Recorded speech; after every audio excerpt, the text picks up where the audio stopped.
Bonjour à toutes et à tous. Dans cette vidéo, je vais vous présenter comment programmer un régulateur flou avec deux entrées. Donc, programmation,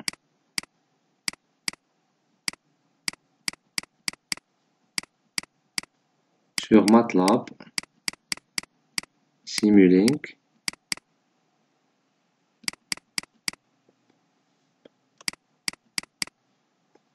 d'un FLC avec deux entrées.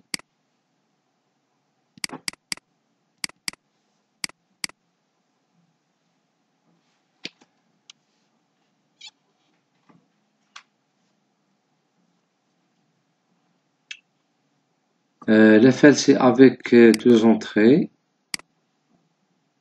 possède la configuration suivante.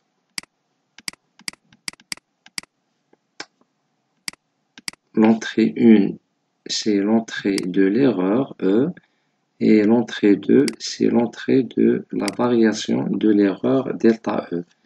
La sortie du FLC est la commande U, la commande qui va être appliquée au processus à commander. La structure sur Simulink va être la suivante. Vous avez le système à commander qui est un système instable du deuxième ordre.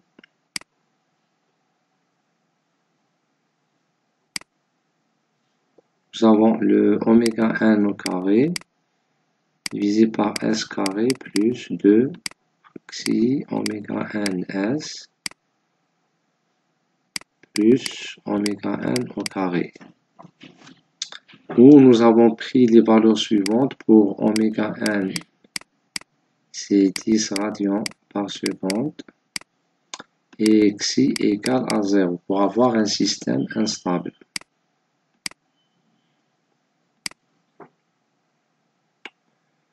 Le régulateur flou type 2, a deux entrées, le FLC. On peut avoir un gain de commande à la sortie de la manière suivante. Donc G va être un gain de commande. Donc c'est pour ajuster l'effort de la commande. Ok, G, c'est le gain de commande. Son but est pour ajuster,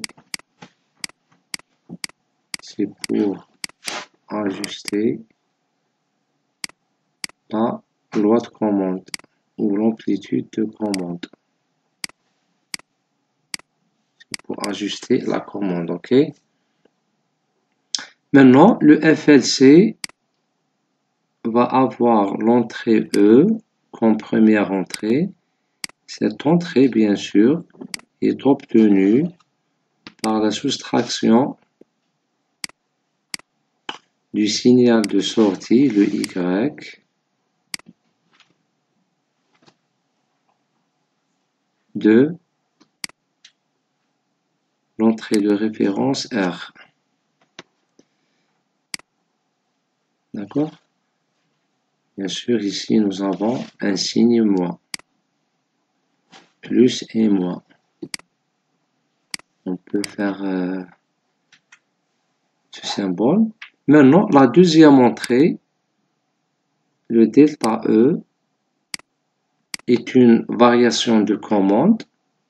Et nous avons dit que delta E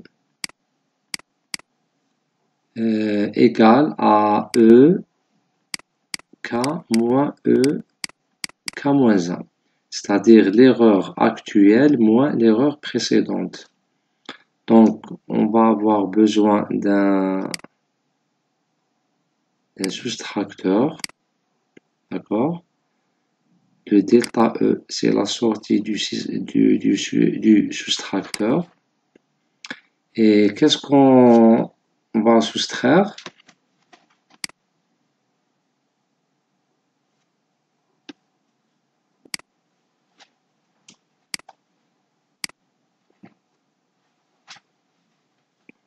On va soustraire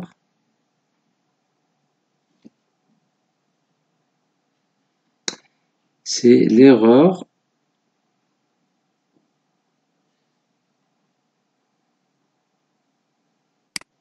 c'est juste pour faire c'est c'est EK. Toutes ces grandeurs sont exprimées à l'instant K. D'accord? On va soustraire ou on va faire la différence entre EK, donc c'est EK, moins EK moins 1. Pour obtenir EK moins 1, on applique, donc je vais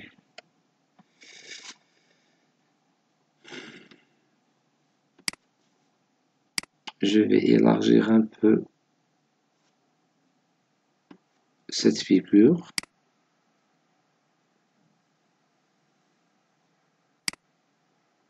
De la manière suivante. Ensuite, pardon.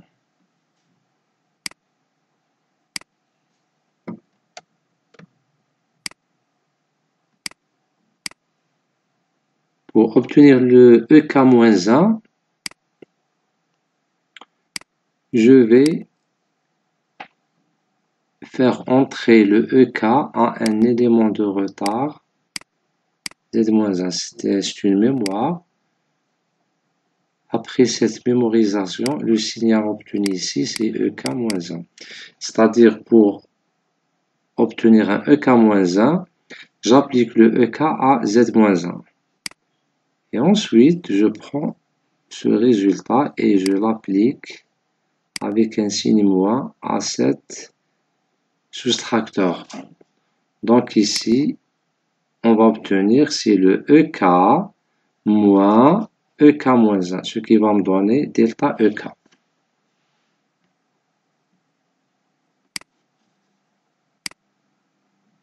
Ok. On va faire ce diagramme. On va le programmer sur MATLAB Simulink.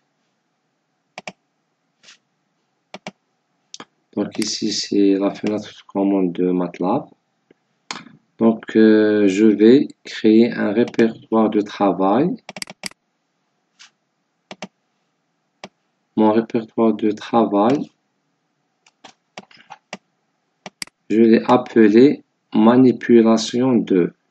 C'est le répertoire dans lequel je vais sauvegarder mes programmes.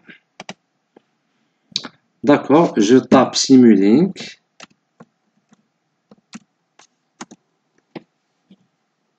Et je choisis un nouveau modèle vierge.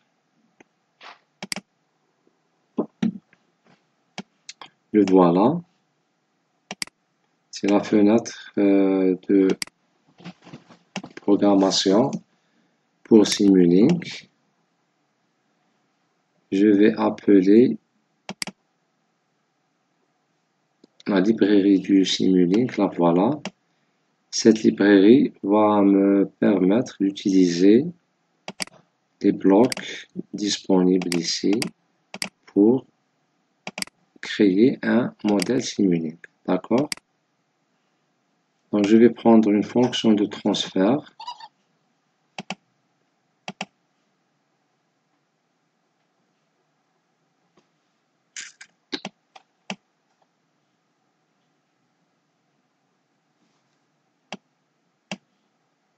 Donc la fonction de transfert, la voilà.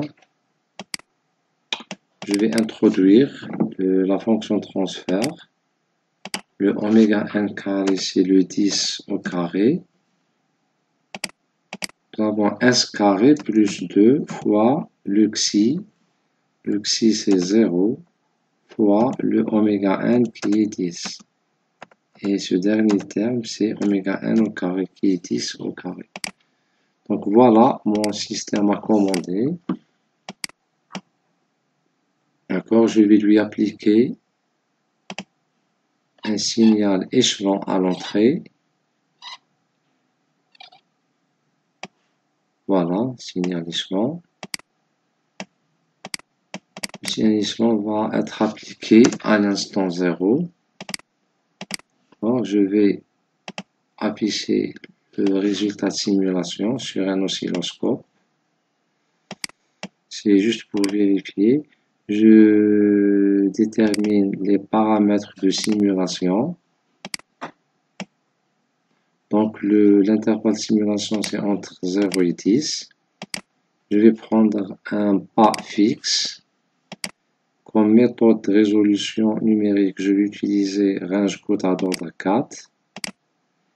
Et je vais prendre un pas de simulation 0,01 seconde. J'applique OK, un OK, et je lance la simulation. Et voilà le résultat. Donc, nous avons un système oscillatoire que je considère comme système instable. Donc, ce système est instable. Je vais développer un régulateur flou avec 2 entrées pour essayer de stabiliser ce système. Le stabiliser, c'est-à-dire que sa réponse va démarrer de 0 et doit converger vers la valeur 1. La valeur 1, c'est l'entrée de référence. D'accord? Alors, je vais prendre une deuxième copie de ce système. C'est juste pour comparer les deux résultats. Je vais programmer ma boucle. Donc, je vais utiliser un contrôleur flou, le voilà.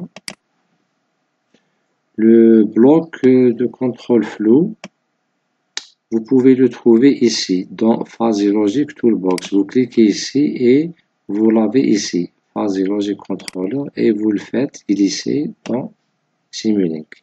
D'accord? Donc, ce contrôleur,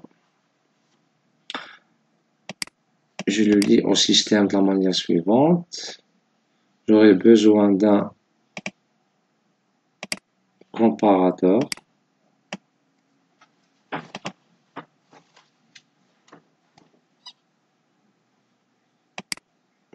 Voilà. Comparateur, c'est pour l'entrée de référence, c'est l'échelon.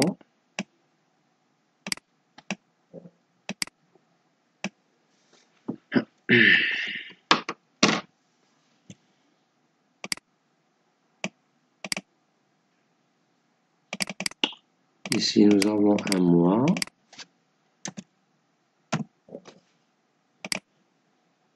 Je fais un feedback. Pour l'oscilloscope, je vais afficher mes deux résultats ici, c'est-à-dire le résultat du système instable et le résultat du système stabilisé. Je vais utiliser un MUX pour afficher les deux résultats, celui-là et celui-là, d'accord? Et je fais mon feedback de la manière suivante, d'accord? Ce régulateur, comme vous le voyez ici, possède une seule entrée, donc, mais dans mon cas, j'ai 2 entrées, donc j'aurai besoin aussi d'un MUX.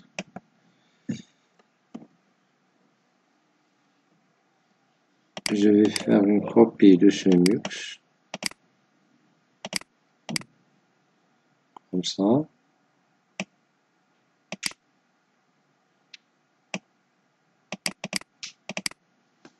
La première entrée,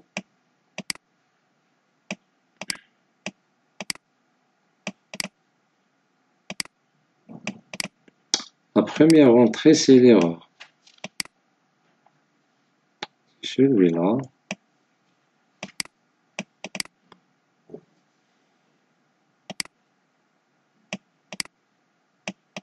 Comme vous le voyez, donc l'erreur, c'est R moins Y, c'est la sortie Y.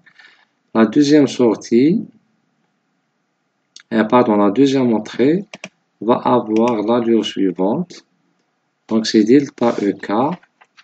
J'aurai besoin d'un soustracteur et d'un élément de retard. Un soustracteur. Donc je fais une copie de celui-là. Soustracteur. Sa sortie sera la variation de l'erreur. Ici, nous avons un EK, c'est l'erreur EK. Donc, EK est appliqué à l'entrée plus du soustracteur. Et j'aurai besoin aussi d'un élément de retard pour retarder le EK. L'élément de retard, c'est un élément discret. Donc, le voilà. Donc, le retard, la valeur c'est 1, c'est-à-dire une mémoire simple. Pardon.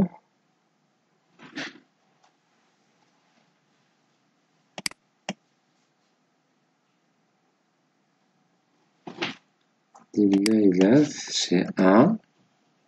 OK. Donc, c'est un élément de retard.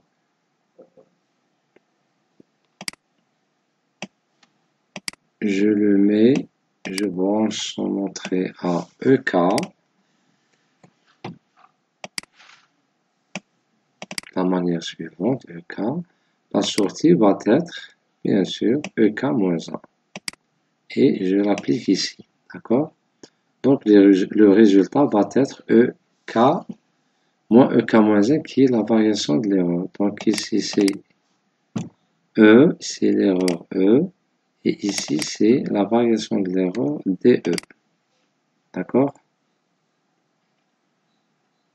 Une fois la structure générale est déterminée, maintenant, nous allons aller à MATLAB et programmer le régulateur flou en utilisant la commande phasée. Avant ça, je vais sauvegarder mon programme dans le répertoire manipulation 2. Je vais l'appeler manip2. Manip2. Deuxième manipulation enregistrée. Maintenant, je vais à MATLAB et je tape phasé. Comme nous l'avons déjà vu. Donc, la boîte de dialogue du régulateur phasé. J'aurai besoin de deux entrées. Donc, je vais faire Edit, Add Variable. Et je vais ajouter une deuxième entrée. Hop, la voilà. Donc, vous avez ici deux entrées. Je clique sur la première. Je vais lui donner le nom de E. C'est l'erreur. Puis, je tape sur la deuxième. Je clique sur la deuxième et je lui donne le nom de DE. D'accord? Donc, vous avez un régulateur avec deux entrées E et DE. Pour la sortie du régulateur, nous avons une seule valeur qui est la commande U. Je clique ici et je lui donne le nom U, la commande.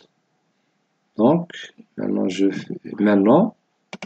je vais programmer les fonctions d'appartenance de l'erreur, de la variation de l'erreur et de la commande.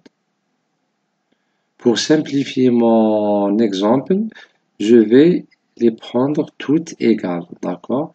Je vais considérer que E, DE et U vont avoir les mêmes fonctions d'appartenance sur un intervalle de 1 et de moins 1 et 1. Je vais commencer par E, je double-clique ici et je prends intervalle ou l'univers du discours entre moins 1 et 1. Donc le voilà. Si vous voyez bien, la variable E est représentée sur cet axe entre moins 1 et 1. Vous avez ici trois fonctions d'appartenance.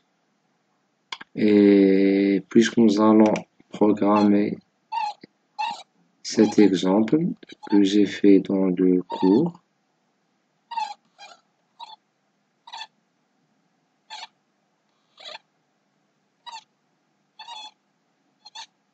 ici, donc pour EK, nous avons trois fonctions d'appartenance, NZP. La même chose pour delta E, NZP, et pour U, NZP. Donc la première fonction négative, je la nomme ici N. Je vais lui choisir la forme trapézoïdale avec le paramètre, avec ce vertex à moins 0,5. D'accord? Et ce vertex à 0. D'accord? La même chose pour la fonction d'appartenance P, positif. Je lui donne la forme trapézoïdale. Ce vertex va être 0,5 et ce vertex à 0. Je le positionne à 0. Pour la fonction d'appartenance 0, je vais prendre ces vertex à moins 0,5 et 0,5. Et voilà mes trois fonctions d'appartenance. Je nomme cette fonction Z. D'accord? Donc nous avons un ZP sur un intervalle de moins 1 jusqu'à 1. D'accord? Je passe maintenant à DE, je double-clique ici et je fais la même chose.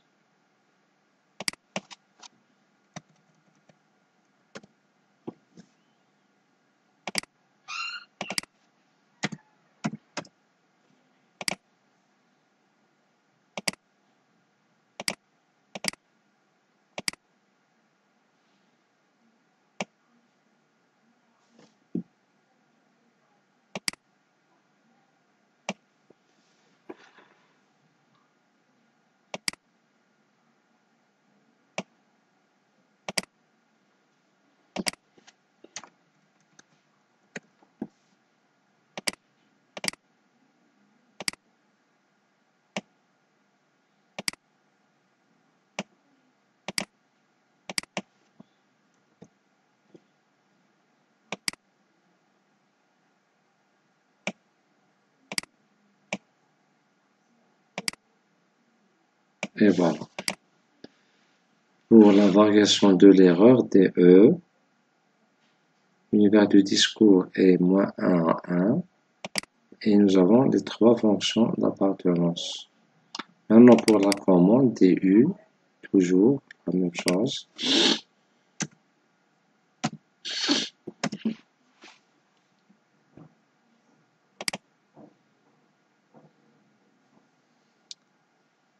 Moins 1 à 1.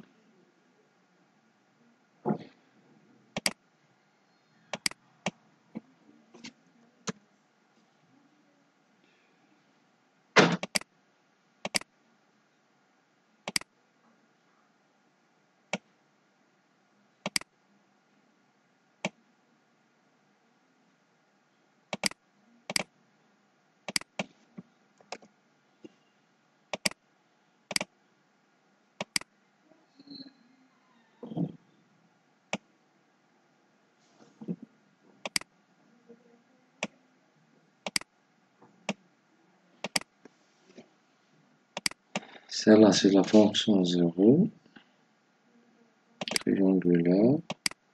Les vertex sont positionnés moins 0,5 jusqu'à 0,5.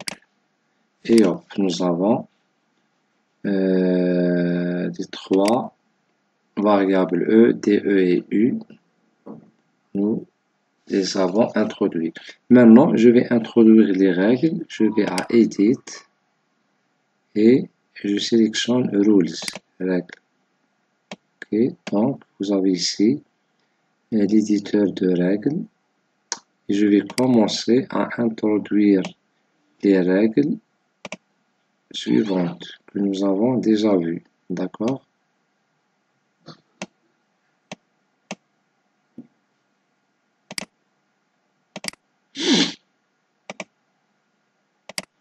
Donc, l'éditeur de règles.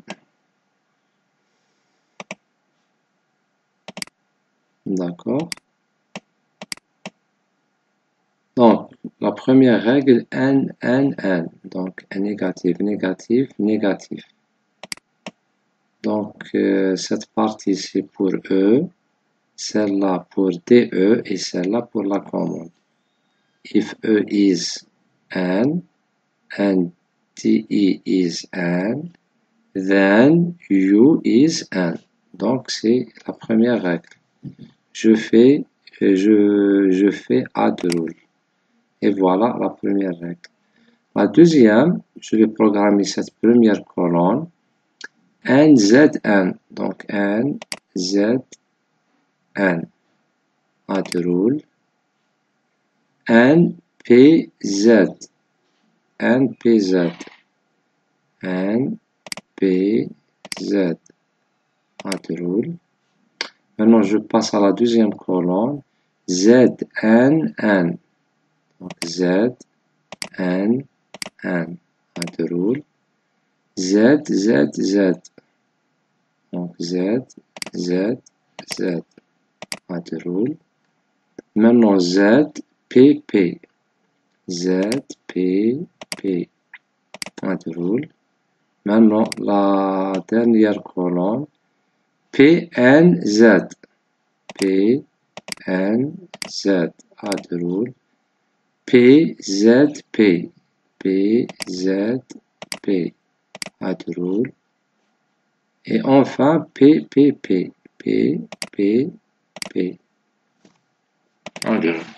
Et voilà nos 9 règles pour le FLC utilisé. Maintenant, je clique sur Close. Close.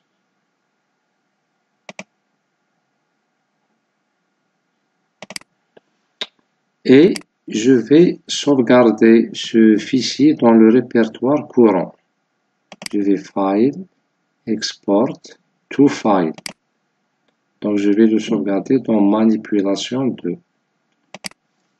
Je vais lui donner le nom de FLC. FLC. Par exemple, test. FLC test. Et je clique sur enregistrer. Si je vais au répertoire courant, je trouve les deux fichiers. Le fichier MATLAB manip2 avec l'extension SLX et le fichier FLC test.fis. C'est Fuzzy Inference System, c'est le régulateur flou. Je vais maintenant à Simulink.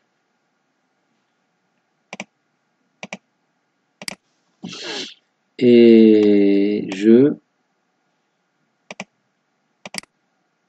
sélectionne le régulateur flou, je clique 2 fois et je tape entre ces deux guillemets le nom du régulateur flou. C'est-à-dire j'associe le régulateur que j'ai créé à ce bloc, au bloc Fuzzy Logic Controller. Donc je l'ai appelé FLC test. Je pense c'est FLC test. Et je clique sur OK. Donc, je pense que FLC test, c'est bon. Je clique sur OK. Maintenant, je lance ma simulation.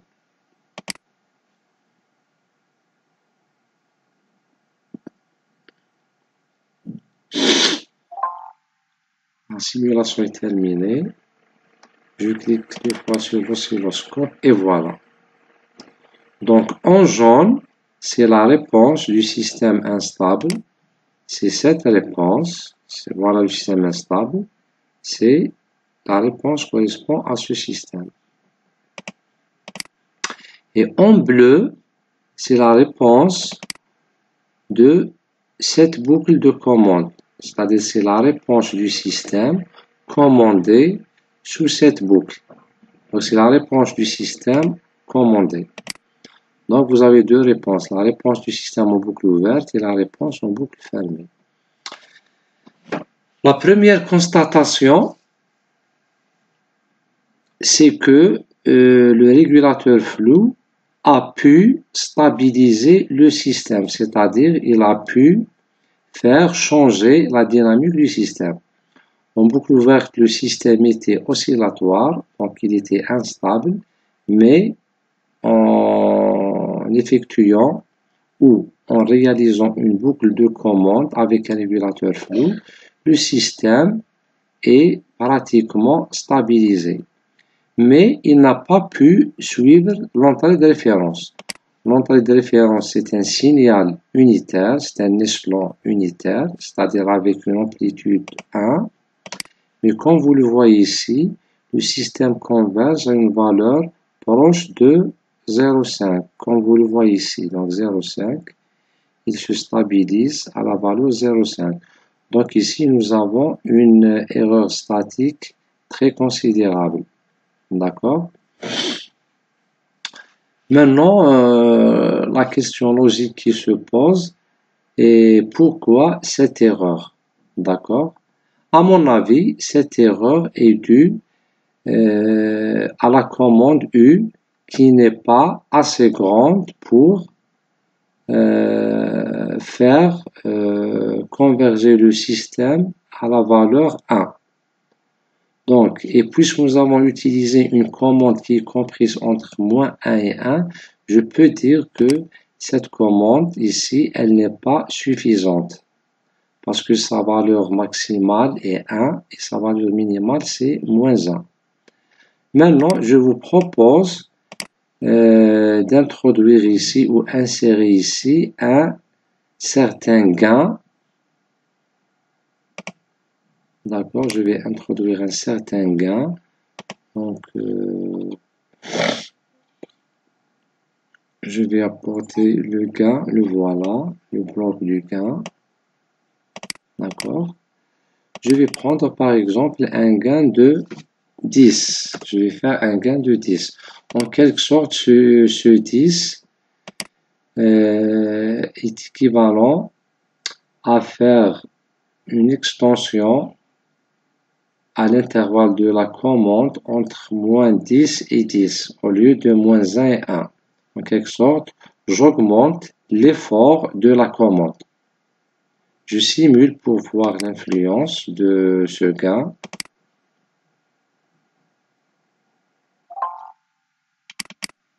Et voilà. Qu'est-ce que vous allez remarquer?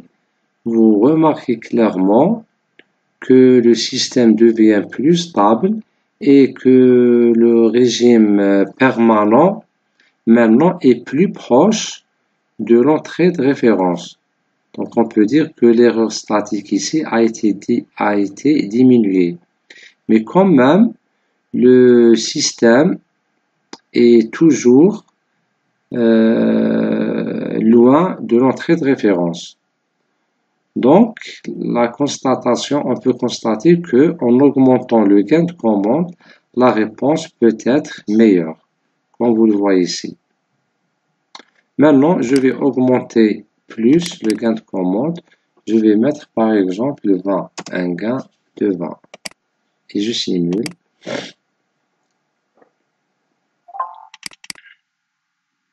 La même chose, nous avons toujours une erreur statique. J'augmente le gain, je choisis par exemple une valeur de 50. J'exécute. Et voilà. D'accord? Pour un gain de 100.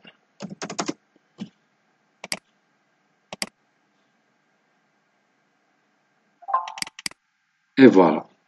Donc avec un gain de 100, on voit clairement que la sortie du système commandé converge exactement à la valeur 1, à l'entrée de référence. Donc, vous voyez bien ici l'efficacité du régulateur flou. Le système initialement est instable, c'est la réponse en jaune, et en lui appliquant un régulateur flou avec deux entrées, on a pu imposer au système à suivre l'entrée de référence qui est 1. Donc, en comparant ce régulateur avec deux entrées avec le régulateur à une seule entrée, vous voyez bien la différence. Le régulateur flou avec une seule entrée, comme nous l'avons constaté précédemment, il était incapable de suivre l'entrée de référence.